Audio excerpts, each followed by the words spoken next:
Salut tout le monde, j'espère que vous allez bien. Donc aujourd'hui, nouvelle vidéo zapping. On retourne sur X se regarder encore énormément de séquences. Comme d'habitude, on ne perd pas de temps, petit like pour la force, petit commentaire pour le référencement. Et pour ceux qui sont sur téléphone, merci de booster la vidéo. Allez, on enchaîne avec la première séquence insolite qui nous vient de Cerfia. C'est marqué Flash, 2 hélicoptères bombardiers d'eau sont entrés en collision en Grèce. Une opération de sauvetage a été lancée pour trouver des survivants.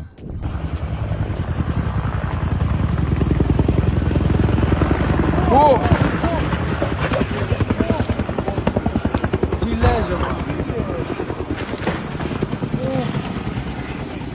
Et quelles sont les réactions dans les commentaires? Il y a Mathis qui nous dit « On dirait qu'ils ont fait exprès, comment ils le voient pas ?» Fabien qui nous dit « J'espère que les personnes ont survécu. » Des news Grok survécu à ça. Ils sont vraiment miraculés sinon. Hein. Grok qui a dit « Malheureusement, 2 membres d'équipage sont décédés. » Ouais, paix à leurs âmes. Du coup, on enchaîne avec Stony XI qui nous dit « Il a quand même pensé à ramasser à son feu. » Voilà. Bref. Bonjour, c'est pas pour le téléphone. Ok, c'est bon. T'es sûr que c'est un vrai? Tu peux vérifier, prendre ton temps. Là, c'est un quoi? C'est un pro? Ouais, 17 Pro. Fils de pute!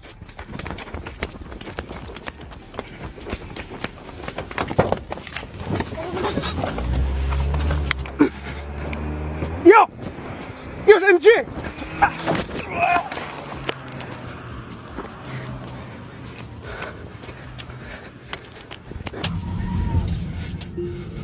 En tout cas, vu la route, c'est pas en France, hein. Ça doit être au Canada. Parce qu'il a un petit accent. Petit fils de pute, je te nique ta mère, moi! Désolé, je m'excuse. Je te nique ta mère, fils de... Fils de... Comme de fils de pute! Tu fils de pute! C'est ça que ça te donne de voler les gens! En tout cas, là, on pourra pas dire que c'est une mise en scène, hein, parce qu'il y a eu un accident. Alors, dans les commentaires, France, don't look like this at all. Normal is not. En France, real life GTA, mise en scène. Mise en scène? Il a fait un accident à la fin. Faut doser, hein, quand même. Du coup, on enchaîne avec le compte de Focus qui a tuté insolite. Voici l'histoire surprenante d'Enzo, un Français sans papier qui a d'abord atterri à Alger. Il a ensuite traversé la frontière à la nage pour rejoindre le Maroc. Aujourd'hui, il gagne sa vie en vendant des boissons sur la plage de Saïdia. Le seul Français qui est rentré clandestinement au Maghreb. Oui, je suis avec Enzo. C'est un gars de Montpellier, c'est ça? Salam alaikum. Alaikum salam. Et en fait, Enzo, il vend des boissons. Voilà. Il vend des boissons et on s'est dit, non, je crois que c'était une blague. Mais non, c'est la vérité. Et là, il nous a expliqué son histoire. Si je peux nous raconter ton histoire, si vous le croisez sur Saïdia, aidez Enzo. Vas-y. Bah, c'est simple, moi je suis parti de Montpellier en voilier, on est 2. La personne qui est avec moi, elle est partie au Sénégal, et puis j'ai longé les côtes espagnoles, on est allé à Ibiza, on est resté en Algérie 1 mois clandestinement, Ouais. et puis on a atterri ici à Saïdia. Et alors? Comme j'ai plus de sous, bah, je vends des canettes sur la plage. Starve. Voilà. Franchement, C'est tout. respect. Donc le mec, il m'a dit, oh, bah écoutez, bah ouais, sinon on pensait que c'était une blague. Il a dit, non, j'ai plus de Regarde, sous. t'as le sac là, J'ai atterri à Saïdia. acheté au souk, bien sûr. Bien sûr. Et Négocier, parce que quand t'as pas de sous, bah, tu négocies. en tout cas, t'as la joie de vivre, Enzo. Avec les Et canettes. il est là, il vend ses canettes. Franchement. Bon, écoutez, mesdames et messieurs, si vous croisez Enzo sur Saïdia, s'il vous plaît, aidez-lui, aidez-le. Il m'a Voilà. dit M&M's les gars. Ah, J'avais oublié. c'est de la bombe. Allez, on va lui donner de la force à Enzo. Oh là Merci là, à toi, Enzo. les gars, vous Et êtes Montpellier, les 34. Choukran les khouya. Shukran les khoya. Il a harag Enzo. Enzo, il a fait le sens inverse. Il est parti de France. Il a dit, ça y est. Je vais pas dire de gros mots. Il a dit, hal baguette, je rentre au bled. Hein, Enzo? C'est ça. Non, franchement, Starraf, en tout cas, il nous a raconté un peu son histoire. Mais franchement, quand tu regardes bien, avec 3000 dirhams par mois au bled, tu vis mieux qu'en France avec ton salaire de français. Hein. Et c'est Enzo qui le dit. La nourriture, elle aime l'air. Tu vas au souk, le kilo de tomates, c'est 30 centimes. Et elles sont bonnes en plus. En France, c'est Vive le Maroc. c'est 6 € le kilo, elles sont dégueulasses. Et en plus, ils ont même pas de goût. Ouais. Alors peut-être que tu seras pas confortable, mais tu crèveras pas la dalle. Ça, c'est Exactement. Vive le Maroc, Enzo. Ouais, franchement, moi je suis bien là. Et que disent les internautes dans les commentaires? Impossible de traverser par la mer. T'as oublié les Marocains en jet ski, finissent en sushi, c'est fake. C'est marrant ces Français qui ressemblent à des Marocains. Ce taré me rappelle étrangement ce type. Je sais même pas c'est qui ce mec. Bref, du coup, on enchaîne avec Alice Cordier qui fait de la lèche à Elon Musk. Après Thaïs Escuffon, nous avons Alice Cordier, nos patriotes en carton hein, qui font de la lèche aux ricains. Bref, donc c'est marqué « Cela va trop loin. Bientôt, une action Némésis sur Mars. » En fait, quand elle dit ça, elle oublie que si elle va sur Mars, elle sera une immigrée. Hein. Bref, du coup, elle a fait ça avec l'IA. J'aimerais vraiment voir le prompt. Honnêtement, j'aimerais voir le prompt de Zinzin. T'essaies de faire une action à Lyon et tu provoques un crime. Arrête de le sucer, il t'a répondu sans faire exprès une fois mort de rire. Allez, la facho retourne dans l'oubli et te manger une grosse baffe par un identitaire comme toi. C'est vrai, parce qu'elle s'est pris une baffe par, comment elle s'appelle, Bench and Cigar, Baptiste Marché, voilà. Duo de choc. Bref, du coup, on enchaîne avec Culture, ça parle de Guillaume Play et de Legend. Donc c'est marqué, le média Legend de Guillaume Play est valorisé à 72 millions d'euros. Le média génère 10 millions d'euros de CA annuel. Guillaume Play reste l'actionnaire majoritaire du média, 55% via sa holding. Le mec, il était quand même en fin de carrière à la radio et là, il a sorti ça et il s'est mis plein les poches. Psartek. Comment ça génère autant alors que c'est juste posté sur YouTube? Créer un média, c'est une chose. En faire une entreprise aussi valorisée, c'en est une autre. Respect pour ce parcours. Du coup, on enchaîne avec cette news de Zinzin. En tout cas pour moi, c'est marqué, c'est de French Rap US. Donc c'est le youtubeur Gab Morrison qui a été condamné à 5 ans de prison parce qu'il faisait des guet-apens à des pédos. Tout simplement. C'est pas bien. Mais 5 ans, faut se dire que les 5 ans qu'il a pris, le pédo qu'il a piégé, il n'aurait jamais pris 5 ans en France pour le crime qu'il a fait. Je sais pas, moi j'ai jamais vu un pédo qui prend 5 ans. Ça arrive, hein, mais c'est très rare. Donc c'est marqué, alerte, le youtubeur Gab Morrison vient d'être condamné à 5 ans de prison ferme pour avoir piégé des pédos sur le site Coco. Avec 6 amis, il leur tendait des guet-apens, les passait à tabac et les dépouillait. Dans les commentaires, ça nous dit quoi? Il mérite une médaille, mais en France, on aime les pédos, c'est trop wesh. Il prend pire que les pédos qu'il traquait. Ouais, carrément les mecs. Et quoi d'autre, hein, c'est quoi? Il y a un putain de problème avec ça dans ce pays.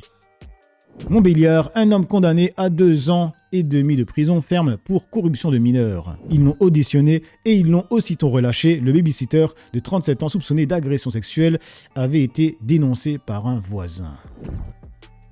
Un père incestueux condamné à 30 mois de détention. Violence sexuelle dans les périscolaires, 18 mois de prison avec sursis requis contre un animateur. Vous voyez les mecs? Vous voyez? Et du coup, on passe sur le compte de Marocco Intel qui a tweeté sous les applaudissements. L'activiste néo-nazi Isabelle Peralta a provoqué un attroupement et a fait un salut nazi devant l'ambassade du Maroc à Madrid. En 2021, elle avait déjà été expulsée et frappée d'une interdiction à vie d'entrer en Allemagne après avoir été interceptée à l'aéroport de Francfort en possession d'un exemplaire de Mein Kampf et d'un drapeau nazi. Donc elle a été interdite d'Allemagne avec un exemplaire de Mein Kampf et un drapeau nazi. Limite, t'as envie de dire, elle rentrait à la maison. Hein. Regardez. Que pueden ir preparando la siguiente sentencia porque esta no la lanzamos por el correo de los cojones. Et du coup, ça dit quoi dans les commentaires? On dirait une Marocaine. En effet, pour une attardée néo-nazie obsédée par la race, il y a des fortes probabilités qu'elle fasse une syncope si elle obtenait les résultats de son test génétique autosomal. Du coup, on enchaîne avec Myriam Palomba, ça parle de Gérard Larcher. Donc c'est marqué, pour baisser le déficit de la France, Mr Big Sénat a une solution, ne pas toucher aux dépenses de l'État, mais en demander plus aux salariés, bande de profiteurs. L'autre enjeu très important, ce sera bien sûr la préparation du budget, 40 milliards à trouver pour l'année prochaine. Dans une interview à nos confrères de l'AFP, vous avez cette phrase, si nous travaillions 1 heure de plus par semaine, on aurait les 40 milliards nécessaires. Est-ce que c'est une proposition? Vous souhaitez qu'on passe aux 36 heures? Tout est sur la table. Il n'y a aucun tabou. Je voudrais simplement dire que le Sénat, qui sera sans doute le lieu où on examinera à fond les propositions budgétaires du gouvernement, comme nous l'avons fait au début de l'année, parce qu'au Sénat, nous avons une majorité d'ailleurs assez élargie, puisque le socle commun existe. Nous avons entrepris de mettre en chantier la préparation budgétaire depuis maintenant 2 mois.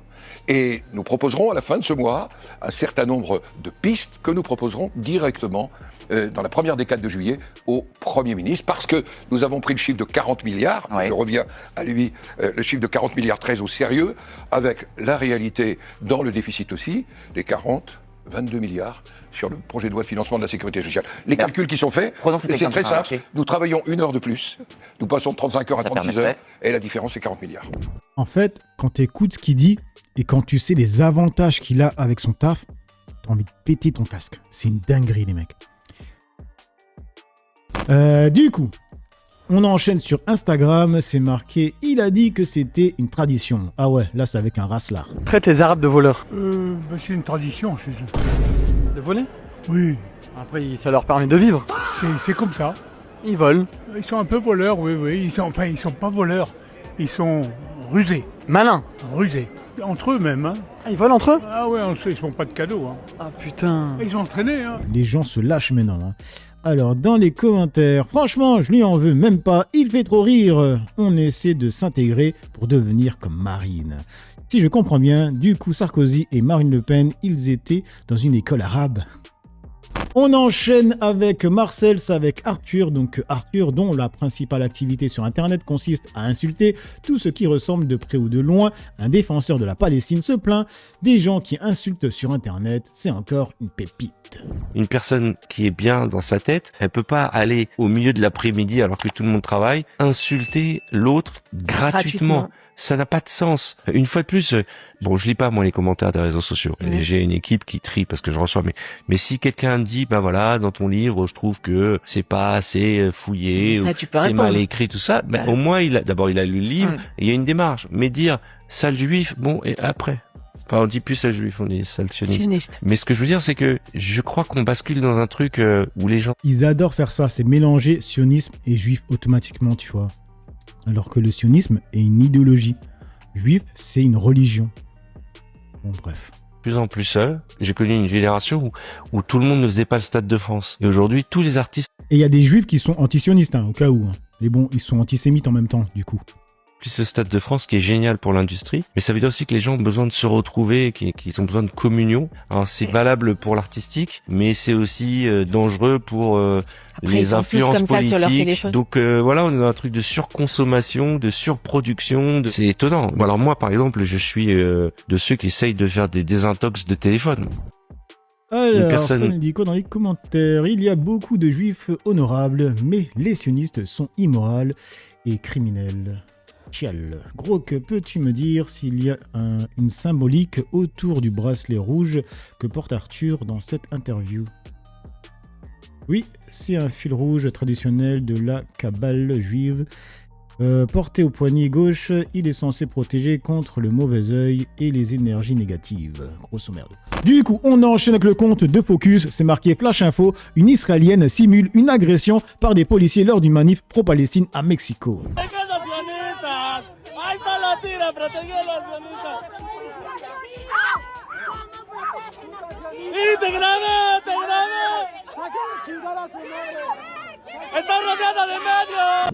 Complètement starbé, c'est son mec qui la tenait, hein. Regardez. Oh, c'est là. C'est la main de son mec, hein. C'est une dinguerie. Alors, du coup, les gens répondent avec les séquences qu'on a déjà vues. Ils vivent pour les caméras. Non, mais lui c'est une dinguerie. Regardez. Il se balade jusqu'à... Déjà, il tient son téléphone. Il pense à son téléphone. Ensuite, il fait quoi? Il glisse parmi les gens.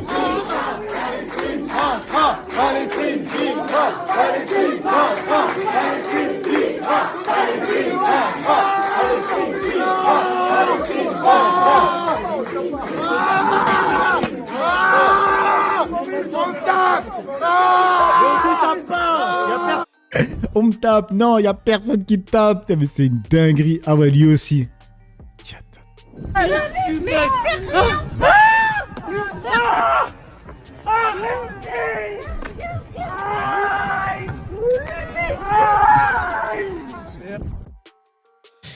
Ah là là. Bref, on termine avec le compte de Arabic Breich. C'est marqué « Le RN est un parti politique d'abrutis, désolé ». Donc là, c'est une petite compile pour finir la vidéo. À partir du moment où on appartient à un parti extrémiste, ça restera un extrémiste. Photo de ma femme, merci. Montrez-vous une photo de votre femme, monsieur. Parce que le pouvoir d'achat aussi, c'est très important parce que maintenant, avec un salaire de 1000 €, on ne peut plus rien faire. Mais dans le programme du Rassemblement national, il n'y a aucune mesure pour le pouvoir d'achat. Ah oui, non, mais il va peut-être le faire, il va peut-être le faire. Dans le Rassemblement national, nous avons des juifs, des musulmans, des espagnols. Moi-même, je suis catalane. Mon grand-père est né à Barcelone. J'ai comme ophtalmo un juif et j'ai comme dentiste un musulman. Moi je voterai RN et je suis pas raciste pour ça. Je vous dis, moi j'ai mon voisin, il est du Mali je crois ou du Sénégal, enfin bref. Il a eu un problème pour les colis, il a demandé si je pouvais lui garder, j'ai dit d'accord. Bon, j'ai dit attention, ça dépend quel colis. Hein. Il faut diminuer également tous les taxes, les impôts. Lesquels? Les taxes, tout qui ruine les entreprises. Donnez-nous un exemple. Quelles taxes sur les entreprises voulez-vous baisser?